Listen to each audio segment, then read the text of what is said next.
si cewek keluar dengan cuman pakai itu doang, jadi kelihatan sama sepupuku. Padahal dia sadar ada cowok ya di kosan itu ya. Jadi pas aku kaget, dia bilang, kok itu anak yang ujung nggak itu ya, kamar ujung nggak itu ya pakaiannya, kok cuma pakai gitu doang. Kehidupan perkuliahan tunanetra itu emang punya banyak cerita. Ada yang bikin galau, ada yang bikin pusing, ada yang bikin stres banget. Tapi juga ada yang unik loh guys. Yuk dengerin kisahnya Yudi ketika kuliah dan ketika ngekos. Lucu banget, tapi bagi yang belum dengar part 1-nya, please lihat ya di video ini nih. Klik ya. Bye. Kuliah sebagai tunanetra itu menurut kamu banyak gak sih yang harus di-prepare? Entah dari teknisnya atau dari mental gitu. Kamu ngerasa banyak gak yang dipersiapkan? Kalau teknis mungkin nggak terlalu ya, masih bisa dijangkau. Tapi yang benar-benar perlu diperhatikan itu yang mental. Soalnya itu sedikit banyak harus berpengaruh mental kita sebelum memasuki dunia perkuliahan. Salah satu faktornya bisa jadi kan kita masih kayak nervous, insecure sama kan. Jadi betul. Siapin mental dulu. Jadi kalau mentalnya udah siap ya insya Allah bisa lancar. Iya, dan juga kayak Yudi ini tuh keren sih. Maksudnya dulu kan kamu juga belum bisa pakai komputer bicara ya Yudi ya, tapi akhirnya belajar sama Henok. Jadi maksudku, dan itu bisa dihandle sama kamu kan ya? Maksudnya belajar komputer itu? Coba deh jujur-jujuran aja. Iya benar, awalnya kayak buta banget sama laptop kayak voice over gitu kan. Terus belajar awalnya juga sama kamu kan, sebelum sama Henok. Kalau sama aku mah iseng doang, yang seriusnya. Ya nggak iseng dong, karena kan niatnya pengen kuliah, Jadi udah fokus, gitu. Iya. Kayak Henok tuh lebih pendalamannya kan.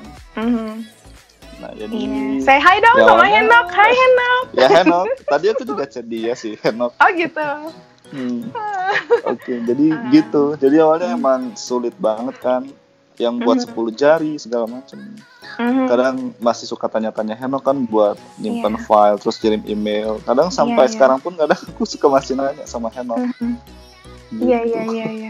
Iya, tapi alhamdulillah masih bisa diatasi. Iya, dan maksud aku itu sangat mungkin banget. Dulu tuh ya kita bisa bilang lah Yudi tuh handphone tuh udah paham banget ya Yudi ya, sistem screen reader di handphone. Cuman mungkin kalau komputer waktu itu belum mengenal, belum belajar ke situ gitu. Dan tapi buktinya bisa ya, dalam waktu sesingkat-singkatnya akhirnya bisa kuliah tuh dia udah master si komputer itu.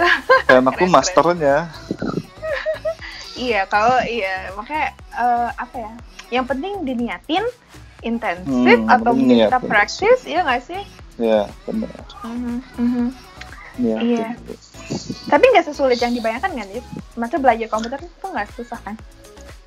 Ya awalnya sih mikirnya susah, tapi setelah dipraktekkan dipraktekin ya ternyata ya lumayan mudah ya. Maksudnya nggak terlalu ribet juga.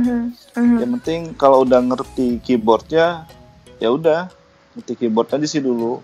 Jadi tahu mau ngapa-ngapain kan soalnya fungsinya di keyboardnya kan. Iya, mau ngapa-ngapain. Iya. Tapi memang kalau ngomongin komputer, aku juga lebih ke kayak aku pakai komputer tuh literally cuman kayak sebutuh aku doang gitu lah ya. Kayak seringnya pakai Word atau enggak kayak Mozilla buat browsing gitu doang. Sosmed udah kayak kalau misalnya yang lebih jelimet-jelimet kayak Excel yang ribet banget tuh aku kayak sorry, jangan nanya aku. Sama kayak sekali juga enggak. Cuman Word doang, paling ya Mozilla Word udah buka file gitu. Cuman gitu doang. Iya, benar-benar. Enggak ada. Iya. Tapi kamu menyadari ya teknologi itu benar-benar plays important roles in your life gitu ya. Iya, sangat membantu sih. Sangat ya. Tapi kalau misalkan di kelas gitu yuk gimana? Maksudnya dulu kan kamu punya gambaran ketika awas walaupun kamu belum sempat kuliah, tapi kan kayak mungkin pernah nonton di TV atau cerita dari teman-teman. Nah ternyata pas kamu masuk ke dalam kelas, maksudnya ikuti pelajaran di dalam kelas, kayak sesuai bayangan kamu atau nggak sih? Karena kan kondisinya udah beda ya, udah tunet gitu kan. Yang awalnya sih aku nggak ngerti ya, maksudnya dunia perkuliahan itu seperti apa. Tapi setelah masuk ya, yang bikin itu sih suara suara kebisingan, kadang terlalu berisik sama suara anak-anak iya, yang betul, lain. betul. Mereka yang Iya. kalau udah ketemu gengnya udah pada ngobrol gitu kan, kadang Iya. suka nggak konsen gitu kan pas lagi denger materi atau itu kan nggak konsen. Sama banget. Iya, jadi lebih gitu. senang ngerjain tugas apapun di rumah ya, lebih enak ya. Iya. Kalau di tempatnya yang agak sepi, misalkan di perpus atau di mana mungkin enak, tapi kalau di kelas kayaknya kurang itu sih. Iya. Kurang nyaman. Oh iya, udah dikasih tahu belum ya, lupa tadi jurusannya sastra Inggris ya, jadi itu. Ya sama senior. Iya, sama kayak senior ya gak sih. Dan bahasa Inggrisnya gitu. Keren banget sih, ini beneran bahasa Inggrisnya. Keren banget, kayak aku kaget berlebihan. Gitu loh. Beneran, kayak aku pernah dengar dia speaking kan. Tapi waktu dari si Yudi ini belum masuk kuliah pun aku suka kayak kita kadang dikit-dikit ngomong Inggris atau enggak nyanyi Inggris ya Yud. Jadi itu keren, maksudnya kayak apalagi pronunciation-nya gitu keren sih. Makanya aku bilang Yudi ini potensial banget. Apalagi pas aku beneran literally dengar tugas dia ngerjain apa ya, listening atau speaking or something. Pokoknya Yudi tuh speaking kan, dia tuh keren banget. Gitu. Maksudnya berpotensi lah gitu untuk kayak seniornya Ciela, bahkan lebih dari senior ya. Enggak dong, senior tuh jauh lebih mahir. Tapi kamu ambil jurusan ini Yud, apa namanya? Ambil jurusan ini tuh sastra Inggris tuh emang minat juga atau karena ya ikutin senior aja gitu-gitu nggak? Yang pertama sih karena emang yang available di Udinus kan emang sastra Inggris, tapi emang minatnya emang dari dulu sih. Kalau bahasa Inggris emang udah seneng dari dulu, dari SD ya suka dengar lagu. Pertama itu kan seneng bahasa Inggris tuh awalnya dari lagu Westlife gitu. Iya. Tapi jadinya kan nggak begitu maksudnya hatinya tuh nggak begitu sulit kan? Karena emang udah seneng sama bahasa Inggris. Jadi enak aja ya. Tapi aku sih jujur ya Yud, aku juga kan lulusan Udinus dan juga aku juga dibantu sama Pertuni. Itu tuh menurut aku kayak this kind of scholarship itu tuh membantu kita banget nggak sih untuk akses pendidikan ya kan, beasiswa kayak gini tuh. Ya banget karena kan membuka peluang untuk para tunanetra ya. Pertama membuka peluang. Jadi tunanetra juga nggak kesulitan karena dijembatani oleh Pertuni. Khususnya Pertuni Jateng ya, yang benar-benar ya luar biasa sih, udah kasih kesempatan buat tunanetra. Apalagi tunanetra yang dari luar daerah kan, aku juga nggak pernah nyangka kan. Karena sebelumnya kan senior-senior aku termasuk kamu itu kan semua dari Jateng kan, dari Jawa Tengah. Dan aku tuh kayak itu juga sempat aku insecure, apa bisa dari luar daerah jadi itu ikut join gitu kan di Udinus.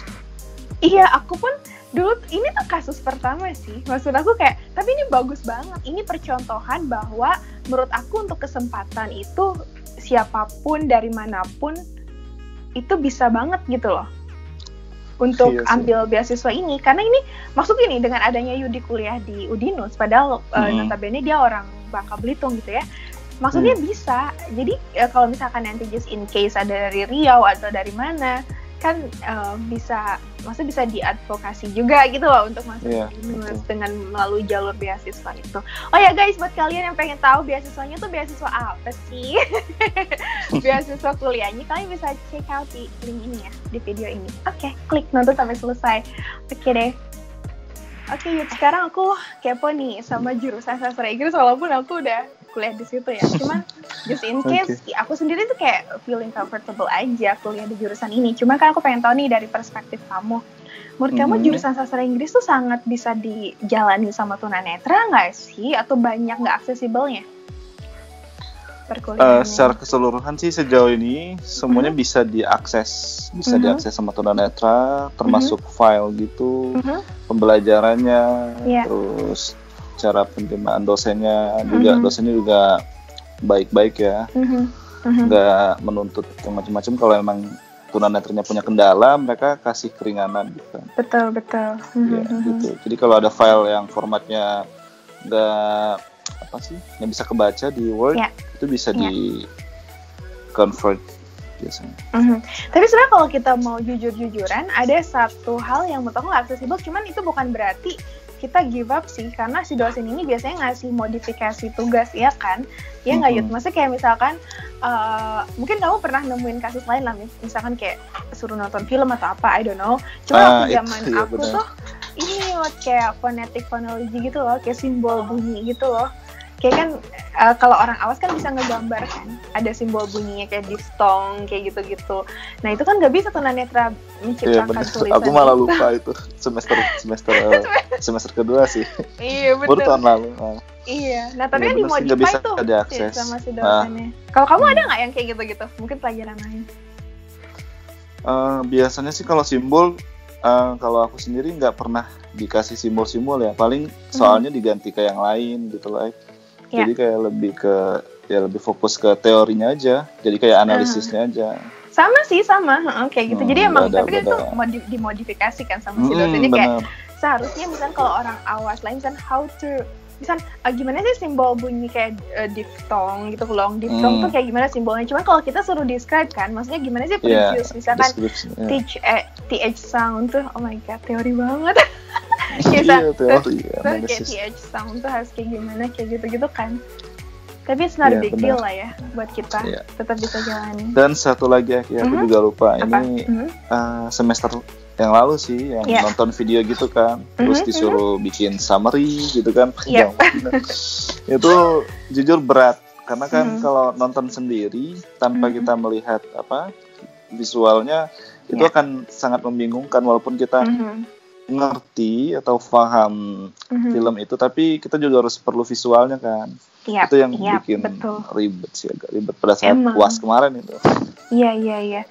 Iya sih itu aku alamin juga, karena kadang tuh bukan berarti kita nggak ngerti listeningnya, maksudnya kayak kata-katanya nggak ngerti, tapi kan kadang harus sinkron ya, maksudnya kata-kata itu sama visualisasi, deskripsi, movement, gerakan si aktornya. Jadi itu yang kamu ngerasa kayak megang cukup gimana gitu cukup gitu. Tricky. Bener sih, bener. Tapi nilai so far so good? Ya, alhamdulillah. Jangan kayak aku, di sini aku nilai pas-pasan semua. Tapi nggak apa-apa. Eka selalu merendah. Enggak, beneran, ya ampun. Padahal dia paling pinter. No, enggak. Pinter godain cowok. Nah. Kalau aku pinter godain cowok aja. Oh gitu ya. Tapi aku salut loh. Maksudnya kamu tuh dulu pertama banget jauh dari, nggak tahu deh ya. Pokoknya yang aku tahu kamu tuh setelah jadi tunanetra jauh dari orang tua tuh baru ketika kuliah ini kan, iya kan? Sebelumnya pernah juga waktu masih melek. Waktu jadi tunanetra tapi belum kan? Belum. Ini pertama kalinya. Waktu Saidi tapi pernah. Waktu Saidi. Pernah di Jakarta ya. Oh iya. Tapi ini yang setelah jadi tunanetra baru kali ini jauh. Ini lebih besar tantangannya dan lebih menjenuhkan kadang sih. Jenuhnya karena nggak bisa kemana-mana, nggak bisa main, nggak bisa hangout. Bisa aja lagi sama teman kamu. Enggak, teman karena udah beda itu sih. Jadi kalau untuk hangout, mungkin kalau teman-teman itu nggak terlalu ya kalau hangout. Jadi mungkin karena faktor umur juga ya. Jadi mereka mainnya sama anak-anak seumuran mereka lah. Iya, atau enggak gini Yud, ini kan kamu sebenarnya baru semester 1 kan dulu waktu sebelum pandemi itu. Jadi kan mungkin kayak blendingnya kurang gitu loh, maksudnya untuk hangout bareng tuh belum. Seandainya nggak ada pandemi, mungkin semester-semester berikutnya kalian bisa lebih ngebound gitu loh. Iya nggak sih? Bisa jadi nggak sih kayak gitu? Nggak juga, kadang anak-anaknya kadang terlalu cuek loh. Oh gitu. Tapi nggak pernah dong dapat diskriminasi apa gitu? Nggak, kalau dibully nggak pernah kan? Diskriminasi nggak, bulian nggak, cuman ya itu aja. Kalau buat hangout kayaknya emang nggak ada yang itu. Merekanya masih belum kayak ada mungkin awareness ada rasa nggak enak atau gimana kali ya, karena akunya udah tua kali ya, jadi mau ajak orang tua. Enggak kok, wajah kamu masih kayak muda gitu. Anak-anak masih cabi-cabi, masih unyu-unyu. Iya. Tapi kuliah dulu, ngekos itu kamu nggak ngerasa takut ya pertama kali ngekos gitu? Kalau rasa kan maksudnya takut tempatnya ngekos, asing kan, Yud, itu di Semarang, in the middle of nowhere kan, kamu kayak belum pernah iya tinggal di Semarang emang juga nggak kan? pernah tahu. Tapi seenggaknya aku udah pernah ngerasain tinggal di tempat asing walaupun bukan dalam kondisi tunanetra ya. Jadi iya, udah betul. pernah punya pengalaman. Kalau rasa takut kayak gitu sih nggak ada sama sekali. Iya. Sama sekali nggak ada. Cuman di awal ya kan karena kos-kosan itu kan kosan cewek, ya itu aja sih ngerasa nggak nyaman. Ada betul, ada yang lucu pernah kejadian yang bisa di-share, tapi kalau nggak boleh di-share. Kalau boleh di-share sih nggak apa-apa ya, lucu aja. Ya share aja, jadi nggak apa-apa. Kita kan nggak mention nama. Ya. Jadi pernah waktu itu pas mau mandi, ini pas mau mandi, yang nggak sengaja itu pegang bagian rak buat sikat gigi segala macem gitu kan. Terus pas kepegang itu kayak ada apa ya? Kayak ada ada roti? Ada roti? Iya, roti yang pembalut, biasa disukai wanita. Oh my god. Jadi aku kaget kan. Nah ini apa kok? Oh segininya ya. Jadi aku bingung juga. Terus pas di cantelan itu juga aku sempet ketemu. Aku bingung, nggak ketemu kacamata. Ya gitu, aku kaget kan, ya gitu sih. Iya. Kok padahal anak cewek ya, tapi kayak gini. Jadi gitu. Jadi itu yang malah bikin shock tuh malah kayak gak nyaman akhirnya gitu kan, hal-hal cewek yang mungkin kamu sebelumnya gak pernah experience. Ya harusnya kan cewek lebih bisa care ya kalau hal-hal kayak gitu. Mungkin itu cewek sejenis sama aku deh, suka kayak sembarangan naruh bra and stuff like that. Aku lucu, makanya sempet gitu gak nyaman awalnya. Risih sendiri ya, maksudnya bukan gimana ya, tapi kayak iya, jadi kok jadi aneh ya, ada ya cewek kayak gini. Tuh ya, cewek-cewek di luar sana yang pengen jadi istrinya Yudi, please ya, yang rajin, jangan sembarangan naruh pembalut. Oh my god, iya. Dan akhirnya aku pindah kos. Oh, pindah ya akhirnya ya. Dulu kosnya bekas aku kan, terus akhirnya pindah. Benar. Tapi emang itu risky banget sih buat tunanetra. Itu kan kita kadang tangannya ya nggak tahu di depannya ada apa, kita mau ngambil sesuatu yang kami atau nggak badan kita nyenggol apa gitu kan. Kita nggak pernah tahu. Tapi setelah itu udah nggak kayak gitu lagi kan, udah nggak ada nemu-nemu lagi, atau masih suka dijumpai yang aneh-aneh? Ya paling sampah-sampah shampoo gitu kan. Iya. Terus sama pengalaman juga ada apa sih, sepupu aku kan kadang suka di bareng sepupu yang mas itu kan. Jadi mas itu juga punya pengalaman, maksudnya mereka nggak terlalu itu ya, maksudnya si cewek keluar dengan cuman pakai itu doang, jadi kelihatan sama sepupuku. Padahal dia sadar ada cowok ya di kosan itu ya. Jadi pas aku kaget, dia bilang, kok itu anak yang ujung nggak itu ya, kamar ujung nggak itu ya pakaiannya, kok cuma pakai gitu doang. Jadi kaget. Lah itu rezeki kali buat cowok. Oh berarti tinggal bareng ngekos sama cewek itu ada drawbacks plus ada benefitnya ya sebenarnya. Iya. Benefit nggak ya kata Yudi, benefit? Enggak juga sih. Tapi mungkin benefitnya gini, kadang kalau lagi kondisi sepi cewek kan suka gosip bareng-bareng temennya, mungkin jadi rame gitu. Ya agak berisik sih, kamar kiri kanan tuh kadang suka nyalain musik ya, teriak juga bareng-bareng teman-temannya, ketawa gitu. Tapi ada juga yang bantuin aku pada saat aku minta tolong mereka kan. Minta bantuan, misalkan screen reader di komputer itu kurang baik, ya aku minta tolong mereka. Berarti, tapi mereka tahu ya, berarti kamu itu tunanetra gitu? Tahu. Iya. Tapi dalam hati mereka pasti bilang gini, aduh masnya ganteng, tapi tunanetra. Gitu ya. Nah pasti, ini bagus nih bridgingnya deh. Nah, aku juga pengen ngulik-ngulik nih tentang pengalamannya kamu terkait dengan, aduh ganteng-ganteng, tapi kok nggak bisa lihat ya. Ada nggak Yud?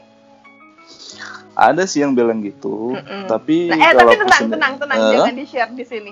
Kita bakalan lanjut di episode berikutnya. Oke, guys, jadi please ya nonton episode berikutnya karena aku sama Yudi bakalan ngebahas tentang tadi tuh kayak anggapan orang atau kata-kata orang yang sering bilang, aduh ya ampun ini masnya ganteng banget tapi tunanetra. Oke, iya nggak Yud? Oke, deh, kayaknya obrolan kita untuk perkuliahan atau transisi ini sampai di sini dulu aja. Mungkin kapan-kapan kita bakalan ngulik lebih dalam lagi kalau misalkan emang ada hal yang mungkin sesuatu yang cukup gimana di dunia perkuliahannya kamu. Oke, untuk sekarang mah sampai sini dulu ya. Oke deh guys, jangan lupa ya nonton episode berikutnya karena obrolannya pasti lebih menarik. Oke, see you later. Bilang Yud. See you later. Oke. Bye. Bye bye. Thank you Yudi.